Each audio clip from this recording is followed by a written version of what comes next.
자, 우리 마스크를 벗고 우리 옆에 계신 분, 앞에 계신 분들 환하게 미소로 인사 한번 나누시고요. 네.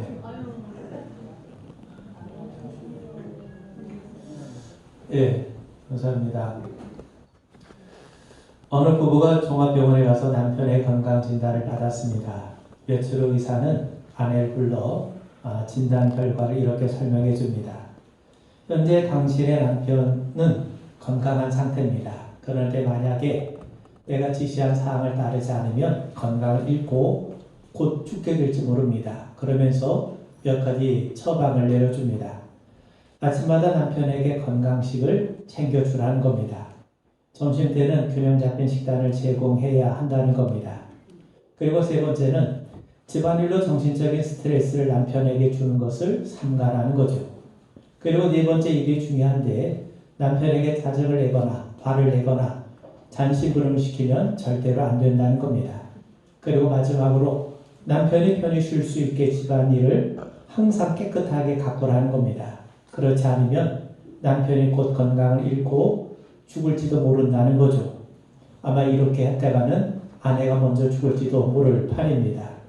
집으로 돌아온 아내를 보고 남편이 의사가 뭐라고 하더냐고 물어요. 그러자 아내 퉁명스럽게 이렇게 대답을 합니다. 당신은 곧 죽을 것이니 마음 준비를 톡톡히 하라는 겁니다. 사랑하는 성도 여러분, 사람들은 모두 건강하게 살길 원합니다. 건강은 중요하죠. 건강한 것만으로도 삶은 즐거울 겁니다. 가족 가운데 누구 하나 병들게 되면 온 집안이 우울합니다. 환자 본인뿐만 아니라 가족 전체가 영향을 받게 되죠. 건강한 것은 참 귀한 복이 아닌가 싶습니다. 이런 말이 있습니다. 똑똑한 사람은 예쁜 사람을 당하지 못합니다. 또 예쁜 사람은요, 시집 잘 간 사람을 당하지 못합니다. 또 시집 잘 간 사람은요, 자식 잘 둔 사람을 당하지 못하고, 또 자식 잘 둔 사람은 건강한 사람을 못 당한다는 겁니다. 아무튼 건강하게 사는 것은 참 복된 일이 아닌가 싶습니다. 그런 의미에서 우리 모두가 정말 주님 안에서 강건해지기를 주님의 이름으로 축원을 드립니다. 그런데 육신의 건강 못지않게 중요한 것이 뭐냐면 영적인 건강이죠. 아무리 건강한 사람이라 할지라도 세월을 당해낼 수는 없습니다. 그런데 영적인 건강은요, 세월을 뛰어넘습니다. 여러분, 영혼이라고 하는 것은 영원한 것이기 때문에 영적인 건강 역시 영혼과 관련이 있게 마련입니다. 여러분, 그렇다면 영적으로 건강하다는 것은 도대체 무슨 말이냐? 오늘 본문에 따르면 우리의 속사람이 건강하다는 말입니다. 그런데 속사람의 건강은 어떻게 이루어지는가? 바울은 우리에게 말씀합니다. 오직 성령의 능력을 통해서만이 강건해질 수 있음을 우리에게 말씀합니다.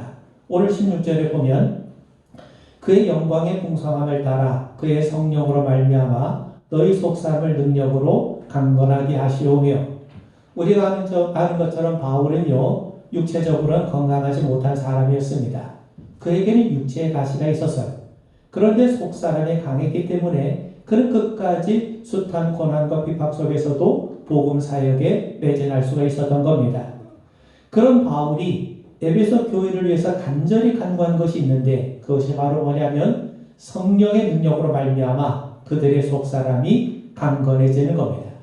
이것이 에베소 교회 성도를 향한 바울의 간절한 간구였던 것이죠. 오늘 본문을 중심으로 세 가지를 여러분들과 함께 나누고자 합니다. 여러분, 예전 일산 신도시에 많은 돈을 들여서 가로수를 심었는데 나무들이 죽어갔어요. 그래서 영양제를 주사하고 거름도 주고 물도 주고 좀 아주 정성껏 관리를 했는데도 불구하고 좀처럼 살아나지 않고 시들시들 말라만 갔던 겁니다. 보다 못해 기중기로 가로수 가운데 한 그루 나무를 뽑아봤는데 아주 놀라운 사실이 드러났습니다. 나무를 현장까지 이송할 때 뿌리에서 흙이 떨어지지 않도록 고무 밧줄로 동여놨는데, 그런데 그 동여낸 이 고무 밧줄을 풀지 않고 그냥 그대로 나무를 묻은 겁니다. 속사정이 이러한데도 흙으로 덮여 있으니 알떡이 없었던 것이죠. 뿌리가 제대로 땅에 흙에 깊이 뿌리를 내리지 못하니까 나무는 서서히 말라 죽어 가고 있었던 겁니다. 여러분, 뿌리는 보이지 않지 않습니까? 그래서 사람들은 겉으로 보이는 것에만 관심을 가졌고 거기에 근거한 처방만을 내렸을 뿐이었던 겁니다. 뿌리에 문제가 있으면 밖에서 아무리 애를 써도 해결할 수가 없는 것 아닙니까? 나무의 생명은 뿌리에 있죠. 열매는 뿌리가 살아있다고 하는 구체적인 증거일 뿐입니다.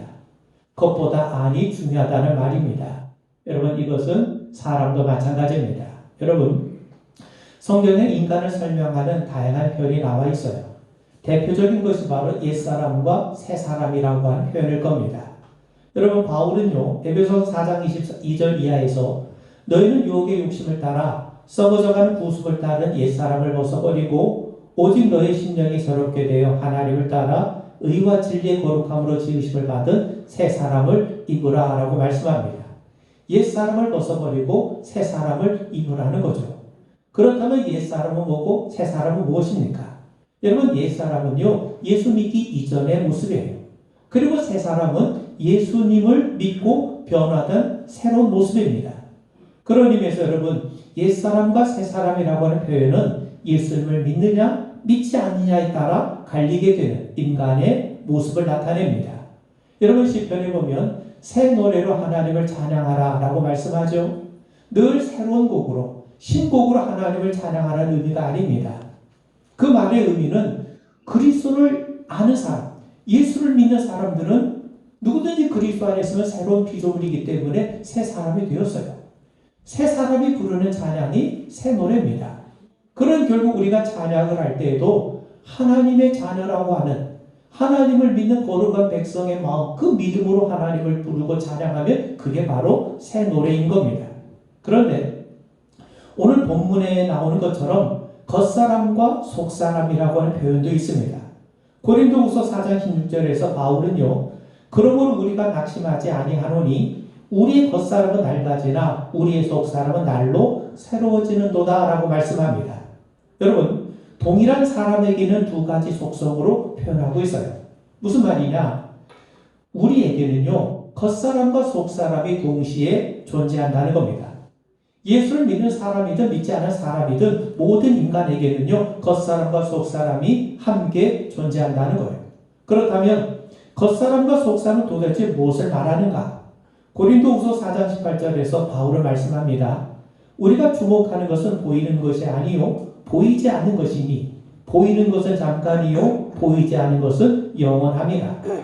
하나님께서 창조하신 세계는요, 우리 인간의 눈으로 볼 수 있는 보이는 세계와 또 우리 인간의 눈으로 볼 수 없는 보이지 않는 세계가 있어요. 하나님은 보이는 세계만 창조하신 것이 아니라 우리 눈에 보이지 않는 영적인 세계도 하나님이 지으신 겁니다. 그런데 우리 인간은 보이는 세계 안에서 살아가죠. 바로 이 보이는 세계가 바로 이 세상입니다. 이 세상에는 하나님께서 창조하신 물질들로 가득 차 있습니다. 하나님은 인간을 만드실 때에도 물질을 사용하셨어요. 흙으로 사람을 빚지 않으셨습니까? 그래서 우리는 육체라는 물질을 가지고 있는데 바로 이 육체가 바로 겉사람인 겁니다. 그런데 여러분, 우리는 육체인 겉사람에만 관심이 참 많이 있습니다. 보이는 육체를, 보이는 물질을 동원해서 더 아름답게 꾸미려고 하죠. 그래서 화장도 하고 성형도 하고 세상의 온갖 아름다운 것을 동원해서 자신을 더 멋지게 드러내려고 합니다. 그래서 겉사람은요, 보이는 세계, 물질의 세계, 그리고 자신의 육체에 대해서 관심을 갖게 마련입니다. 그런데 문제가 있습니다. 우리가 그토록 관심과 애정을 갖고 치장했던 육체는 얼마 지나지 않아 다 사라진다는 거죠. 여러분, 젊었을 때 한창 힘이 있고 생기가 넘치고 멋지고 아름답다더라도 세월이 흐르면서 우린 점점 약해져 가고 있지 않습니까? 결국 육체라고 하는 것은 일시적이라는 거죠. 반면에 우리의 속사람은 영원합니다. 천국에 가는 것은 겉사람이 아니라 속사람이에요. 여러분, 도시 계획으로 인해서 곧 집이 철거가 되는데 그 철거를 앞두고 집안에 돈을 들여서 리모델링 할 사람이 있겠습니까? 그렇지 않겠죠. 여러분, 사람은 보이지 않는 세계에도 속해 있습니다. 보이지 않는 세계가 곧 영적인 세계예요. 이 영적인 세계는요, 우리의 영안이 열릴 때만이 볼 수 있는 세계입니다. 그럼 그러면 영안이라는 게 무엇입니까? 여러분, 우리가 미술 작품을 보더라도 심미안이 열려 있어야 그 미술 작품에 담겨 있는 그 작가의 의도라든가 그런 아름다움을 우리가 감상할 수 있는 것처럼 영안이 열려야 우리 수가 있어요. 그럼 영안이라는 게 도대체 무엇입니까? 하나님이 살아계시구나. 하나님이 주관하시는구나. 하나님이 섭리하시는구나. 하나님이 우리를 다스리시는구나. 이거를 볼 수 있는 눈이 영안이에요. 겉사람이 물질의 세계를 바라보며 사는 존재라면 속사람은요, 바로 이 영적인 세계를 바라보며 사는 존재인 겁니다. 여러분, 하나님이 인간을 지으실 때 흙으로만 짓지 않으셨어요. 그 코에 생기를 불어넣어 주셨어요. 바로 이 생기가 하나님의 영입니다. 이 영이 있기 때문에 아담은 하나님을 바라볼 수 있었고 하나님과 교제하며 살 수 있었던 것이었죠. 따라서 겉사람이 보이는 세계만 바라보고 그 안에 역사하신 하나님을 바라보지 못하는 사람을 나타낸다면 속사람은요, 영안이 열려서 보이지 않는 세계, 곧 하나님을 바라보며 살아가는 사람을 나타내는 겁니다. 바울은 말씀해요. 겉사람은 육에 속한 자요, 속사람은 영에 속한 자라고 말씀합니다. 여러분, 탈무드에 보면 사람들이 큰 슬픔을 당할 때 거기에 반응하는 모습이 세 가지가 있다고 합니다. 첫째는 그렇게 울부짖는 사람이 있어요. 눈앞에 보이는 현실적인 문제 앞에 절망해 몸부림치는 거죠. 그리고 두 번째는요, 슬픔을 느끼지만 현실적으로 그것을 인정하고 그 슬픔을 참아내는 사람이 있다는 겁니다. 그리고 마지막에는요, 하나님을 찬양하는 사람이 있어요. 비록 슬픔을 당하지만 그 슬픔을 통해 역사하시고 예배해놓으신 하나님의 섭리와 소망을 바라보는 사람이라는 거죠. 그래서 그들은 슬픔 속에서도 찬양을 합니다. 왜 그렇습니까? 속사람이 살아있기 때문입니다. 여러분, 나사로가 무덤에 들어간 지 나흘이 되어서 썩은 냄새를 해요. 그런데도 예수님은 무덤의 문을 활짝 열어놓으시라고 말씀하세요. 마리아가 예수님께 묻습니다. 주님, 죽은 지 나흘이 지나서 벌써 썩은 냄새가 납니다. 그 사람을 무덤에서 왜 끌어내려고 하십니까? 그래서 예수님이 말씀하시기를 네가 믿으면 하나님의 영광을 보리라 라고 말씀하시죠. 겉사람은요, 현실적이에요. 감각적이에요. 이성적이에요. 죽은 지 나흘이 지났는데 어떻게 다시 살아날 수 있겠느냐? 이렇게 반문합니다. 반면 속사람은 믿음으로 삽니다. 하나님의 손길을 믿어요. 그래서 믿음으로 살려고 하면 겉사람이 저항을 하고 반대하는 겁니다. 사랑하는 성도 여러분, 속사람이 중요합니다. 속사람의 상태는 사람마다 달라요. 어떤 사람은 전혀 하나님을 보지 못하는 사람이 있고, 왜? 속사람이 잠자고 있기 때문이죠. 어떤 사람은 하나님을 보지만 희미하게 볼 뿐입니다. 또 어떤 사람은 하나님을 보되 분명하게 명확하게 바라보며 살아가요. 많은 사람들이 겉사람에만 관심이 있어요. 겉사람을 꾸미고 치장하는 데 평생을 보냅니다. 물론 겉사람도 아름답게 가꾸어야 됩니다. 하나님께서 중심을 보신다면서 우리의 겉모습을 아무렇게나 해도 되는 것은 절대로 아닙니다. 사람들은 겉을 보지 않습니까? 그들과 좋은 관계를 맺기 위해서라도 여러분, 우리는요, 겉모습을 아름답게 꾸밀 수 있는 그런 지혜가 우리에게 필요해요. 어떤 사람은 생긴 대로 산다고 하는데 우린 예수를 닮으며 살아가야지 자기 편한 대로 자기 좋을 대로 사는 것이 아닙니다. 또 안에 있는 것은 밖으로 드러나기 마련 아닙니까?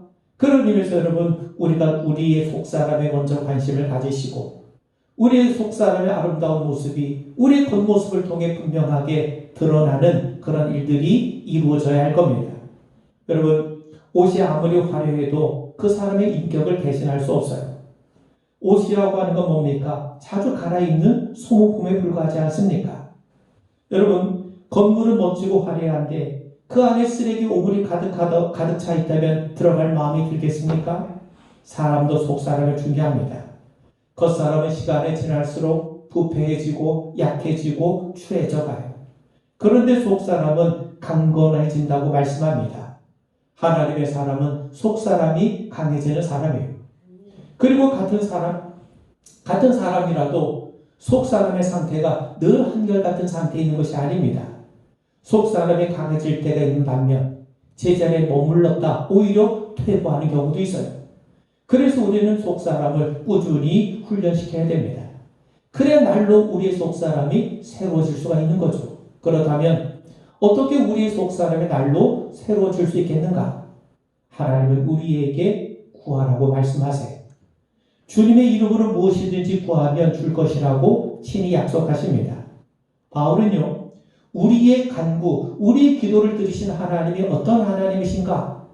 14절 이하를 보시면 이러므로 내가 하늘과 땅에 있는 각 족속에게 이름을 주신 아버지 앞에 무릎을 꿇고 비노니 모든 사람에게 이름을 주신 아버지라고 말씀해요. 여러분, 유대 사회에서 자녀에게 이름을 줄 수 있는 존재는 아버지뿐입니다. 그러므로 이름을 주신 아버지라고 하는 이 표현은 하나님께서 우리의 아버지가 되신다. 하나님께서 우리의 모든 사정을 헤아리고 계신다. 하나님께서 우리를 돌보시고 책임져 주신다는 그런 말입니다. 여러분, 아버지는 자식에게 좋은 것 주는 건 아닙니까? 예전에 줬는데 또 달라 하면 또 주시는 아버지. 그분이 바로 우리의 하나님이시고 그분께 구하라고 주님은 바울을 통해 우리에게 말씀하고 계세요.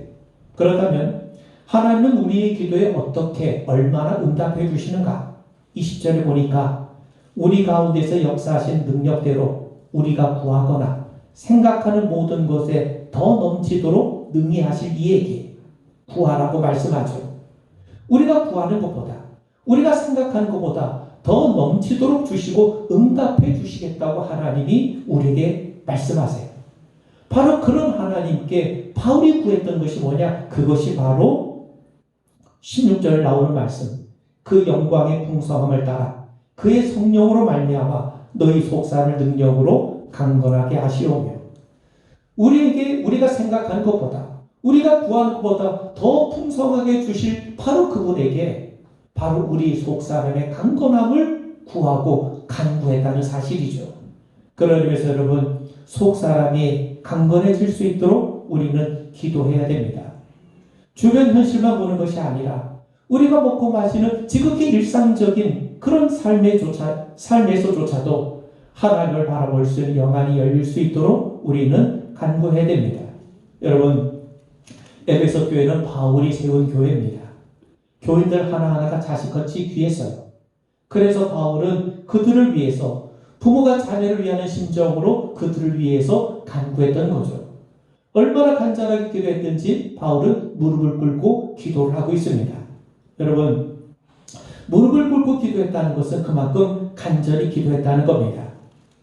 여러분, 바울이 자기가 세운 교회, 에베소 교회 성도들을 위해서 제일 간절하게 간구했던 것은 그들이 세상적으로 잘 되는 것이 아니라 그들의 속사람이 강건해지는 거예요. 그것도 자신이 생각하는 것보다 더 넘치도록 주신 하나님 앞에 구하고 있어요. 사랑하는 성도 여러분, 구하는 것만큼만 주셔도 좋은 것 아닙니까? 그런데 바울은 더 넘치게 해달라고 기도하고 있습니다. 하나님이 그만큼 풍성하신 하나님이시기 때문이에요. 그만큼 속사람이 강건해지고 우리의 영안이 열려서 늘 우리와 함께 하신 하나님을 바라보며 사는 것, 그것이 그만큼 소중하고 그만큼 귀한 것이기 때문입니다. 그리고 하나님은 바로 그 속사람의 강건함을 위해 기도하고 간구하는 것을 기뻐하시는 거죠. 여러분, 우리가 아는 것처럼 솔로몬이 기브온에서 하나님 앞에 1000번째를 드렸습니다. 그리고 그가 꿈을 꿔요. 하나님께서 꿈속에서 그에게 나타나셔서 그에게 구할 것을 구하라고 하세요. 그러나 솔로몬이 구한 것이 뭡니까? 주의 말씀을 듣는 마음을 제게 달라고 구합니다. 왜 그러냐면 제가 하나님 말씀을 잘 들어서 그 말씀대로 백성들을 잘 치게하고 잘 다스릴 수 있도록 제게 하나님 말씀을 잘 들을 수 있는 마음을 달라고 구합니다. 그러니까 결국 그가 구하는 것은 한마디로 하나님의 음성을 잘 들을 수 있게 해달라는 거예요. 그 말은 결국 하나님을 바라볼 수 있게 해달라는 거죠. 오늘 본문에 따르면 속사람의 강건을 구했던 겁니다. 속사람이 강하니까 하나님의 음성을 듣게 되는 거고 속 사람이 강하니까 하나님을 바라보며 살게 되는 것 아닙니까? 그러자 하나님이 그에게 지혜에 더하여 부귀영화까지 덤으로 허락하셨어요. 그가 구했던 것보다 더 주셨던 하나님이십니다. 하나님을 보길 원하는 사람, 속 사람의 강건을 구하는 자에게 하나님이 이처럼 풍성하게 베풀어 주세요. 죽으면 죽으리라는 책을 쓰신 안희숙 여사가 일제시대 때 신사참배를 반대하다가 감옥에 갇히게 되었습니다. 긴 감옥 생활을 하면서 가장 인상 깊은 추억을 그가 책에 적고 있어요. 하루는 그렇게 사과가 먹고 싶었다는 겁니다. 그래서 기도를 하지 않고 혼자 중얼거렸습니다. 하나님, 썩은 사과 하나라도 먹었으면 좋겠어요. 그런데 그 중얼거림이 끝나기도 전에 간수 하나가 아주 성한 사과 몇 개를 가지고 와서 먹으라고 주더라는 겁니다. 하나님은 생각만 해도 주신 분이구나. 그냥 그렇게 간증을 해요. 감옥에서도 하나님을 찾았던 그녀는 분명 속사람이 강한 분이었을 겁니다. 여러분, 하나님은 의심 많고 주저하는 우리를 위해서 친히 구할 것을 명령하시고 응답을 약속하셨습니다. 구하면 주시겠다고 하세요. 구하는 자에게 좋은 것으로 주시겠다고 약속하십니다. 여러분, 기도하는 자만이 하나님을 민감하게 느끼며 맛볼 수가 있어요. 여러분, 예전에 연 날리기 해본 적 있지 않으십니까? 연이 보이지 않게 하늘 위에 떠 있어요. 그렇다면 연이 하늘 높이 떠 있다는 것을 우리가 어떻게 알 수 있습니까? 연줄을 만져보는 겁니다. 연줄을 이렇게 만져보면 연이 위에서 당기는 것을 느낄 수 있게 되는 거죠. 기도도 마찬가지입니다. 보이지 않는 하나님을 우리가 어떻게 느끼는가? 우리가 기도의 선상에 서보면 하나님께서 나를 위해서 당기고 계심을 느낄 수 있게 되는 겁니다. 여러분, 기도의 목적이 뭡니까? 하나님과 내가 서로 연결되는 것 아닙니까? 하나님의 역사를 느끼는 것 아닙니까? 연줄이 가늘고 약해 보이지만 그 연줄이 연을 지탱해주고 있는 겁니다. 우리가 기도의 연줄을 잡고 있으면 하나님께서 여러분들을 위해서 날마다 당기고 계심을 우리 분명하게 느끼게 될 겁니다. 속사람의 강건을 위해서 기도하십시오.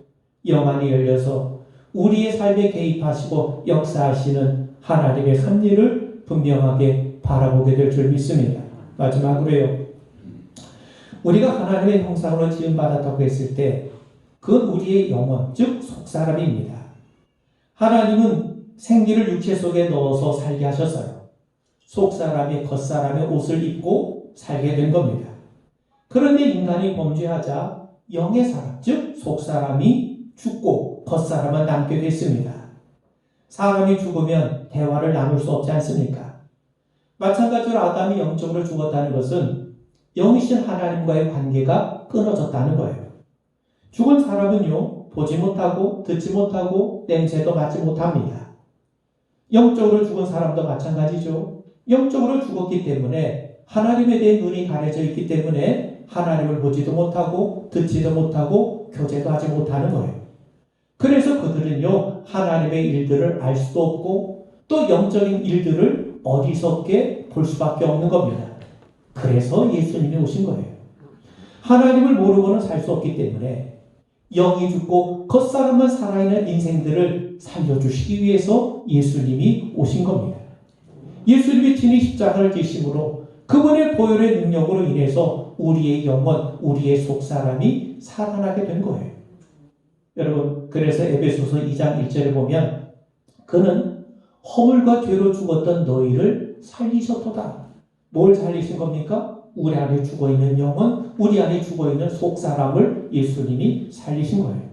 여러분, 우리 힘으로 새로운 존재가 되는 것이 아닙니다. 새 옷을 입었다고 우리가 새로운 존재가 되는 겁니까? 우리가 새 집에 산다고 해서 새 사람이 되는 겁니까? 속사람이 살아나야 돼요. 아무리 겉사람이 변화돼도 속사람이 변화되지 않으면 새로운 존재가 될 수가 없어요. 그래서 예수님이 오신 것 아닙니까?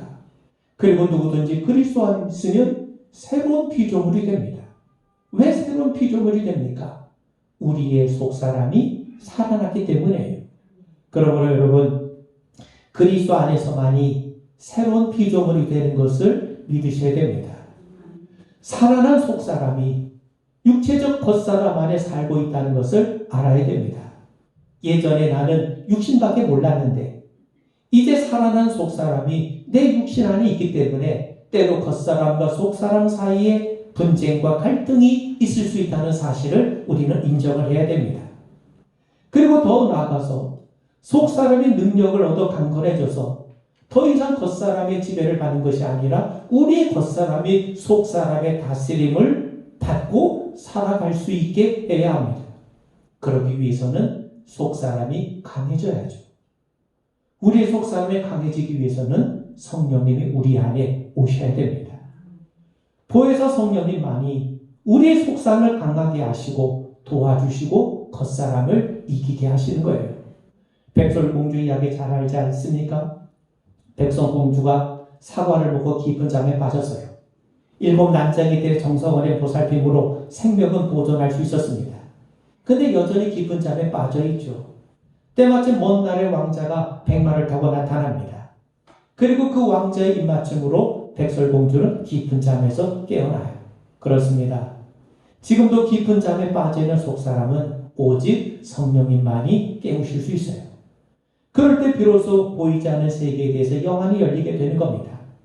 영안이 열려 우리는 하나님의 손길을 볼 수 있게 되고 하나님 나라를 소망하게 되는 겁니다. 여러분, 우리의 힘만으로는요, 악한 원수 마귀를 상대할 수가 없어요.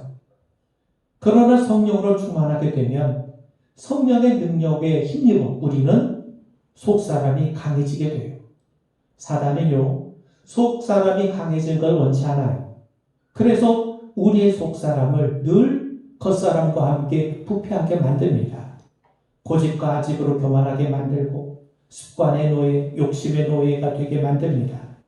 우리의 양심의 감각을 무디게 만들어서 화인 맞은 사람처럼 만들어요. 조그만 상실에도 낙심하게 만듭니다. 그래서 바울은 속사람이 강건해지도록 무릎을 꿇고 기도했던 겁니다.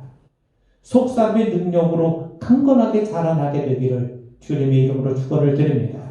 여러분, 예수님은 승천하시기 전에 제자들에게 말씀하시죠. 오직 성령이 너희에게 임하시면 너희가 권능을 받고 예루살렘과 온 유대와 사마리아와 땅 끝까지 이르러 내 증인이 되리라. 작은 돌이 잔잔한 호수에 떨어지면요, 그 떨어진 자리에서부터 물결이 파문이 되어서 파문을 일으키면서 밖으로 계속해서 더 큰 원을 만들어가요. 마찬가지입니다. 성령이 오셔서 성령의 능력으로 우리의 속사람이 강해져 가야 됩니다. 그럴 때 우리는 그리스도의 증인이 되고 우리를 통해 복음의 역사가 확장이 되어 나갈 겁니다. 그런 의미에서 여러분, 속사람의 관심을 가지십시오. 속사람의 강건함을 위해서 기도하십시오. 여러분이 구하고 생각한 것보다 더 크게 하나님이 역사하실 줄 믿습니다. 성령으로 말미암아 속사람에 강해진 여러분을 통해서 하나님의 역사가 오늘도 힘있게 펼쳐나가게 될 줄 믿습니다. 우리 기도하겠습니다. 하나님, 우리의 속사람이 정말 주님 안에서 힘을 얻고 강건해지게 하옵소서. 우리 주님의 십자가 보혈로 우리의 속사람이 살아났으니 이제 성령의 능력에 힘입어 날마다 강건해져 가게 하셔서 우리의 속사람으로 우리의 겉사람이 다스림과 인도를 받게 하옵소서. 언제나 저희들과 함께 하실 주님을 기뻐합니다. 예수님 이름 받들어 간절히 기도하옵나이다. 아멘.